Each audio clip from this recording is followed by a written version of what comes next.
The government is spending an enormous amount of money on subsidies to various manufacturers involved in batteries here in Canada. Over $40 billion is being spent on these subsidies.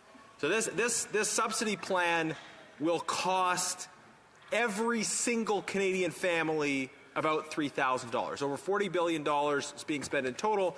That is $3,000 per family on this particular business subsidy program.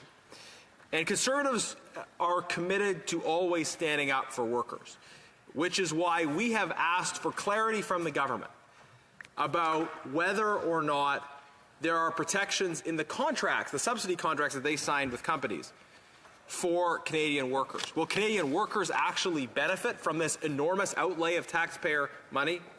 $3,000 per Canadian family, they would like to know, and they would like to know how much workers are going to benefit.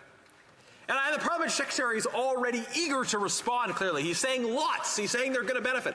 Well, what we have asked for, quite simply, is that the government show its work, that they release these contracts to the public so we can know the impacts. The particular genesis for this demand is that we have found out that actually the companies involved are going to be hiring a large number of foreign replacement workers. So over $40 billion in Canadian taxpayers' money, and the Parliament Secretary seems to think this is funny. It's not funny. Over $40 billion in taxpayers' money, and money being used not to employ Canadian workers, but to hire foreign replacement workers who are going to come to Canada to do the job. So that's concerning, obviously. Did these contracts include protections for Canadian workers? Did they include guarantees for jobs for Canadians? We would like to know, because if the government left that out, if they just said we're going to give tens of billions of dollars to these companies, and we don't actually know if or how much Canadians are going to benefit, well, that would be seriously troubling. Which is why, again, we have insisted that we want to actually see these contracts. But consistently at committee, Liberals have been filibustering. They've been filibustering in the Government Operations Committee in order to block the release of these contracts.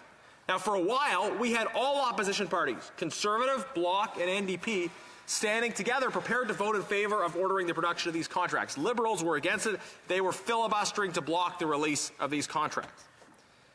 But then, tragically, we had a flip-flop from the NDP. Rather than standing with workers, as they like to say they do, the NDP flip-flopped and betrayed workers. So they said, actually, we don't need to see the contracts anymore. Shameful betrayal of workers from the NDP under pressure from their colleagues in the costly corrupt cover-up coalition. The Liberals put a little bit of pressure on their friends in the NDP with a little bit of filibustering. It wasn't even a very long filibuster, Madam Speaker, and I would know. It wasn't even a very long filibuster. And the NDP buckled under pressure. They betrayed workers. Simply because of a little bit of pressure from their colleagues in the costly corrupt cover-up coalition. The only party that will stand consistently with workers in the House of Commons is the Conservative Party.